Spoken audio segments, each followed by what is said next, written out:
Party ആരെയാണ് നിശ്ചയിക്കുന്നത് നമുക്കറിയാൻ പറ്റില്ല. ആര് വന്നാലും എന്താ, പുള്ളി നമ്മുടെ സ്വന്തം സഹോദരൻ തന്നെയാണ്. മാത്രമല്ല എൻ്റെ പ്രസിഡൻ്റ് ആയിരുന്നു. അതിൽ നമ്മൾ വർക്ക് ചെയ്ത് കൊടുക്കും. അങ്ങനത്തെ പ്രശ്നങ്ങൾ ഇതിനകത്ത് വരുന്നേ ഇല്ല.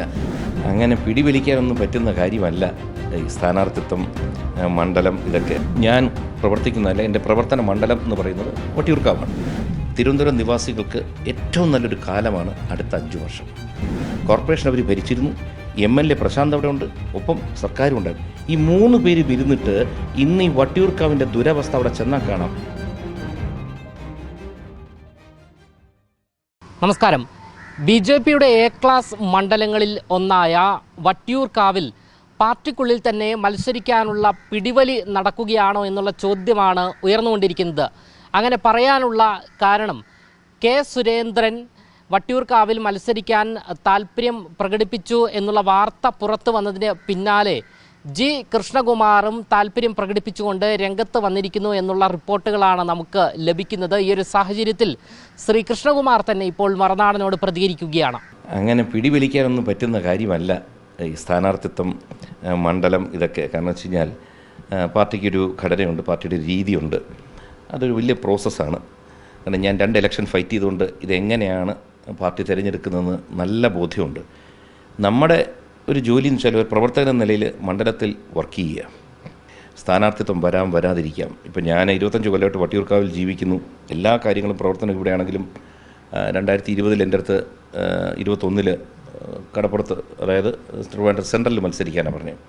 അത് കഴിഞ്ഞും ഞാൻ ട്രിവാൻഡ്രത്ത് ജീവിക്കുന്ന ആളാണ്, വർക്ക് ചെയ്യുന്ന ആളാണ്. എൻ്റെ അടുത്ത് കൊല്ലത്ത് നിൽക്കാനാണ് പറഞ്ഞത്. അപ്പോൾ പാർട്ടി ഒരു തീരുമാനം എടുക്കും, അത് അനുസരിക്കുക. അതായിരിക്കും ഏറ്റവും നല്ലത്. എന്തായാലും വട്ടിയൂർക്കാവിൽ മത്സരിക്കാനുള്ള താല്പര്യമുണ്ട്. അല്ല, സ്വാഭാവികമായിട്ടും താല്പര്യം വരുമല്ലോ. കാരണം വെച്ച് കഴിഞ്ഞാൽ ഞാൻ പ്രവർത്തിക്കുന്നതല്ല. എൻ്റെ പ്രവർത്തന മണ്ഡലം എന്ന് പറയുന്നത് വട്ടിയൂർക്കാവാണ്. 25 കൊല്ലമായിട്ട് നമ്മളൊരിടത്ത് ജീവിക്കുമ്പോൾ നമുക്ക് പാർട്ടിയുടെ താഴെ നമുക്കിപ്പോൾ ഏറ്റവും കൂടുതൽ ഗ്രാസ് റൂട്ട് എന്ന് പറയും, സ്ട്രെങ്ത് എന്ന് പറയുന്നത് നമ്മുടെ ബൂത്തിലാണ്. 172 ബൂത്തുണ്ട്. ബൂത്തായിക്കോട്ടെ, ഏരിയ പ്രസിഡന്റുമാരായിക്കോട്ടെ, അതിന് മുകളിൽ മണ്ഡലം പ്രസിഡന്റുമാർ, എല്ലാവരുമായിട്ട് നമ്മൾ നിത്യസമ്പർക്കത്തിലിരിക്കുന്നു. അതൊന്ന്. അപ്പോൾ ഇവിടെ ഏത് പരിപാടി ഉണ്ടെങ്കിലും അവർ വിളിക്കുന്നു, നമ്മൾ പങ്കെടുക്കുന്നു. അതൊരു നിത്യേന നടക്കുന്നൊരു പരിപാടിയാണ്. ഇതിന് പുറമേ നമ്മൾ 25 കൊല്ലം ഇവിടെ ജീവിക്കുമ്പോഴത്തേക്ക് എൻ്റെയും ഭാര്യയുടെ കുടുംബമൊക്കെ ഇവിടെ ആകുമ്പോൾ നമുക്ക് പാർട്ടിക്ക് അതീതമായി ബന്ധങ്ങളുണ്ട്. അപ്പോൾ ഇതൊക്കെ നമുക്ക് പ്രയോജനപ്പെടുത്താൻ പറ്റുന്ന ഒരു സാഹചര്യമുണ്ട്. പ്രൊവൈഡഡ് നമുക്കിവിടെ സ്ഥാനാർത്ഥിത്വം കിട്ടുമ്പോഴാണ് ഇതെല്ലാം പ്രയോജനമാവുന്നത്. അതുകൊണ്ട് ഇവിടെ കോൺസെൻട്രേറ്റ് ചെയ്ത് വർക്ക് ചെയ്യുക. ബാക്കി പാർട്ടി തീരുമാനിക്കുക. ഇനിയിപ്പോൾ ഞാനല്ല, മറ്റൊരാളാണെങ്കിൽ പോലും അവർക്ക് വേണ്ടി വർക്ക് ചെയ്ത് കൊടുക്കുക. ഈ ബന്ധങ്ങൾ ഉണ്ടാക്കിയത് എവിടെയെങ്കിലും ഉപയോഗിക്കാം. പാർട്ടി ജയിച്ചാൽ നമ്മൾ ജയിക്കുന്നതിന് തുല്യമാണ്. ഇതാണ് എൻ്റെ ഒരു വിശ്വാസം. BJP നേതൃത്വത്തെ ഇത്തരത്തിൽ മത്സരിക്കണം, ഈ മണ്ഡലത്തിൽ മത്സരിക്കണം എന്നുള്ളൊരു ആവശ്യം ഉന്നയിച്ചിട്ടുണ്ടോ? അല്ല, നമ്മളായിട്ട് ഉന്നയിക്കേണ്ട കാര്യമില്ല. ഇപ്പോൾ തദ്ദേശ സ്വയംഭരണ തെരഞ്ഞെടുപ്പ് വരുമ്പോഴത്തേക്ക് എനിക്ക് ഇവിടത്തെ കൂടി ചുമതല ഉണ്ടായിരുന്നു. എന്നോട് ഇവിടെയും വർക്ക് ചെയ്യാൻ പറഞ്ഞു. അപ്പോൾ അവർക്കറിയാം എന്താണ് കൃഷ്ണകുമാർ അവിടെ വർക്ക് ചെയ്താലുള്ള ഗുണം എന്താണെന്നും. ദൈവാനം പോലെ ഏറ്റവും നല്ല പ്രവർത്തകരുള്ളൊരു മേഖലയാണ്. കേരളത്തിൽ തന്നെ പാർട്ടിക്ക് അസാമാന്യമായ അടിത്തറയുണ്ട്. സംഘത്തിന് ഏറ്റവും കൂടുതൽ അടിത്തറയുള്ള മേഖലയാണ്. അപ്പോൾ ഇവരുടെ കൂടെ എല്ലാം സഹകരിച്ച് പ്രവർത്തിക്കാൻ പറ്റി. പ്രത്യേകിച്ച് ഇപ്പോൾ നടന്ന ലോക്കൽ ബോഡി ഇലക്ഷൻസിൽ അതിന് നല്ല റിസൾട്ടും കൂടി വരുമ്പോൾ മറ്റുള്ളവർക്കൊപ്പം പ്രവർത്തിച്ച ഒരു പ്രവർത്തനം എന്ന നിലയ്ക്ക് എനിക്കും അത്യധികം സന്തോഷം ഉണ്ടാക്കുന്നു. അതും വട്ടിയൂർക്കാവിൽ ഇത്തവണ നമ്മുടെ കോർപ്പറേറ്റേഴ്സിൻ്റെ എണ്ണം കൂടുകയും ചെയ്തു. മാക്സിമം മണ്ഡലങ്ങളെ കീറി മുറിച്ച് ഇപ്പോൾ PTP പോലുള്ള വാർഡുകൾ ഇല്ലാതാക്കിയിട്ട് പോലും ഇവിടെ BJPക്ക് ഇത്രയും വലിയൊരു മുന്നേറ്റം ഉണ്ടാക്കാൻ പറ്റി. അപ്പോൾ ഏറ്റവും വലിയ ഗുണം എന്താണെന്ന് വെച്ച് കഴിഞ്ഞാൽ ഇന്ന് നമുക്ക് നമ്മുടേതായൊരു മേയറുണ്ട്, കോർപ്പറേഷൻ്റെ ഭരണം കയ്യിലുണ്ട്, കേന്ദ്രത്തിൽ നരേന്ദ്രമോദി ഇരിപ്പുണ്ട്. എന്ത് ചോദിച്ചാലും തരുന്നൊരു കേന്ദ്രമാണ്. പണ്ട് ഇവിടുന്ന് ചോദിക്കാറില്ല. അഥവാ വല്ലതും കിട്ടിയാൽ തന്നെ അത് ലേബൽ മാറ്റി അവരുടെ നേട്ടമാക്കി കാണിക്കുമായിരുന്നു. ഇനി തിരുവനന്തപുരം നിവാസികൾക്ക് ഏറ്റവും നല്ലൊരു കാലമാണ് അടുത്ത 5 വർഷം. കെ സുരേന്ദ്രൻ്റെ ഒരു കടന്നുവരവ് വട്ടിയൂർക്കാവിലേക്ക് ഉണ്ടാകുമെന്നുള്ളൊരു പ്രതീക്ഷ, അത്തരത്തിലൊരു നിരീക്ഷണമോ ഉണ്ടായിരുന്നോ ഈ ഒരു നിമിഷം വരെ? അല്ല, അദ്ദേഹം പ്രായത്തിൽ എന്നെക്കാൾ ഇളയതാണെങ്കിലും രാഷ്ട്രീയപരം എന്നേക്കാൾ വളരെയധികം പരിചയസമ്പന്നനൊരു വ്യക്തിയാണ്. അപ്പോൾ ആർക്കും ഇപ്പം അദ്ദേഹം പറഞ്ഞതായിട്ട് ഞാൻ കണ്ടില്ല. ഇത് പത്രമാധ്യമങ്ങളിൽ മാത്രമേ ഇപ്പോൾ എൻ്റെ അടുത്ത് അമല് ചോദിക്കുന്നത് കൊണ്ടാണ്. പാർട്ടി ആരെയാണ് നിശ്ചയിക്കുന്നത് നമുക്കറിയാൻ പറ്റില്ല. ആര് വന്നാലെന്താ, പുള്ളി നമ്മുടെ സ്വന്തം സഹോദരൻ തന്നെയാണ്. മാത്രമല്ല എൻ്റെ പ്രസിഡൻ്റ് ആയിരുന്നു. അതിൽ നമ്മൾ വർക്ക് ചെയ്ത് കൊടുക്കും. അങ്ങനത്തെ പ്രശ്നങ്ങൾ ഇതിനകത്ത് വരുന്നേ ഇല്ല. ഏറ്റവും അനുയോജ്യനായ ആളെ പാർട്ടി തീരുമാനിക്കുക. ആ പാർട്ടി ആരാണെന്ന് വെച്ച് കഴിഞ്ഞാൽ അവർക്ക് വേണ്ടി വർക്ക് ചെയ്യുക. എന്തായാലും നിയമസഭാ തെരഞ്ഞെടുപ്പ് അടുത്തിരിക്കുന്നു. BJPയുടെ കേരളത്തിലുള്ള പ്രതീക്ഷകൾ എന്തൊക്കെയാണ് ഈ ഒരു തെരഞ്ഞെടുപ്പ്? പ്രതീക്ഷയ്ക്ക് ഏറ്റവും നല്ല വകുപ്പ് നൽകുന്നൊരു ശക്തി പകരുന്നൊരു കാര്യമാണ് തിരുവനന്തപുരം കോർപ്പറേഷൻ്റെ വിജയം. കാരണം പലപ്പോഴും ആൾക്കാർ സംശയിക്കും, ഞാൻ BJPക്ക് വോട്ട് ചെയ്യണോ. ഇനി ആ ചോദ്യത്തിന് പ്രസക്തിയില്ല. BJP ജയിച്ചു, ഭരണം പിടിച്ചെടുത്തു കോർപ്പറേഷനിൽ. തിരുവനന്തപുരം കോർപ്പറേഷൻ പിടിക്കാമെങ്കിൽ കേരളത്തിൽ ഇതിൻ്റെ എഫക്റ്റ് എന്തായിരിക്കും? അങ്ങേയറ്റം കാസർഗോഡ് വരെ ആൾക്കാർ ഇന്ന് സംസാരിക്കുന്ന വിഷയമാണ് കേരളത്തിനകത്ത്. കേരളത്തിന് പുറത്ത് ഇപ്പോൾ ഞാൻ യാത്ര ചെയ്ത സ്ഥലങ്ങളിലെല്ലാം ഇതൊരു വലിയ വാർത്തയായിരിക്കുകയാണ്. കാരണം ഭാരതത്തിൻ്റെ ഏറ്റവും താഴെത്തട്ടുള്ള സംസ്ഥാനം, അതിൽ തന്നെ ഏറ്റവും താഴെയാണ് തലസ്ഥാനം കിടക്കുന്നത്. അവിടെ നമ്മൾ ജയിച്ചെങ്കിൽ ഇത് വലിയൊരു മുന്നേറ്റം, എല്ലാ സ്ഥലങ്ങളും സൗത്ത് ഇന്ത്യയിൽ പോലും ഒരു മാറ്റമുണ്ടാക്കാൻ ഉതകുന്ന ഒരു വിക്ടറിയാണ് ഇവിടെ കിട്ടിയത്. A ക്ലാസ് മണ്ഡലം തന്നെയാണ് വട്ടിയൂർക്കാവ്.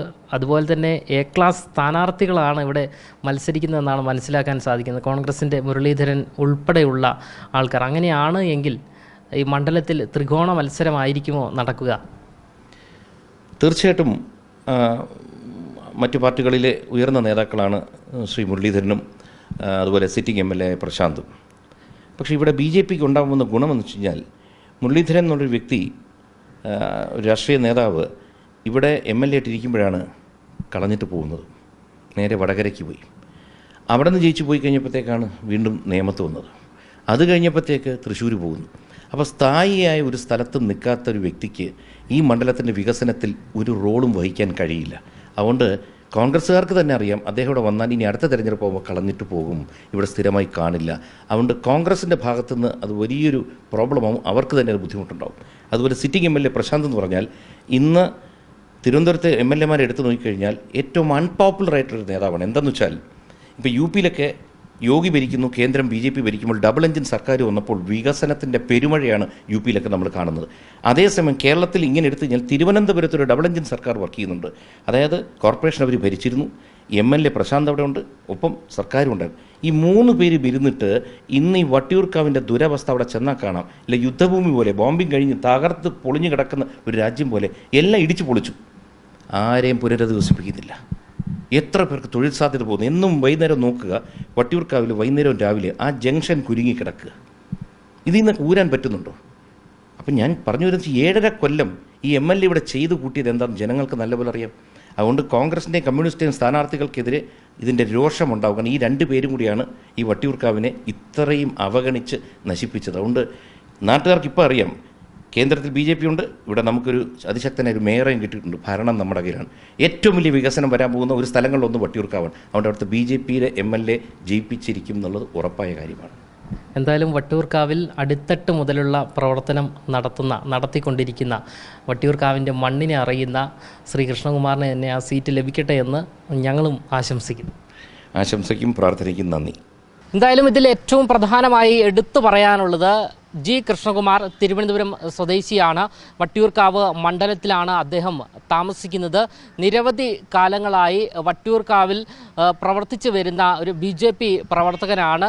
ഇക്കഴിഞ്ഞ തദ്ദേശ തെരഞ്ഞെടുപ്പ് സമയത്ത് ഉൾപ്പെടെ അദ്ദേഹം BJP പ്രവർത്തകരുമായി ഏറ്റവും അടുത്ത് ഇടപഴകിയിട്ടുള്ള ഒരു നേതാവാണ്. അതായത് വട്ടിയൂർക്കാവിൻ്റെ അടിത്തട്ട് മുതലുള്ള പ്രവർത്തനങ്ങളിൽ മുന്നിട്ട് നിന്ന ഒരു നേതാവാണ് G കൃഷ്ണകുമാർ എന്നത് അതൊരു സംശയമില്ലാത്ത കാര്യം തന്നെയാണ്. ഈ ഒരു സാഹചര്യത്തിലാണ് നിലവിലിപ്പോൾ K സുരേന്ദ്രൻ വട്ടിയൂർക്കാവിൽ താല്പര്യം പ്രകടിപ്പിച്ച് രംഗപ്രവേശനം ചെയ്തത്. ഇതിന് പിന്നാലെയാണ് കൃഷ്ണകുമാർ വട്ടിയൂർക്കാവിൽ താല്പര്യമുണ്ട് എന്ന് നമ്മളോടും ഇപ്പോൾ വ്യക്തമാക്കിയിരിക്കുന്നത്. എന്തായാലും വരും ദിവസങ്ങളിൽ വട്ടിയൂർക്കാവിന് വേണ്ടിയുള്ളൊരു പിടിവലി മുറുകുമോ എന്നുള്ളതാണ് നമ്മൾ നോക്കിക്കാണേണ്ടത്.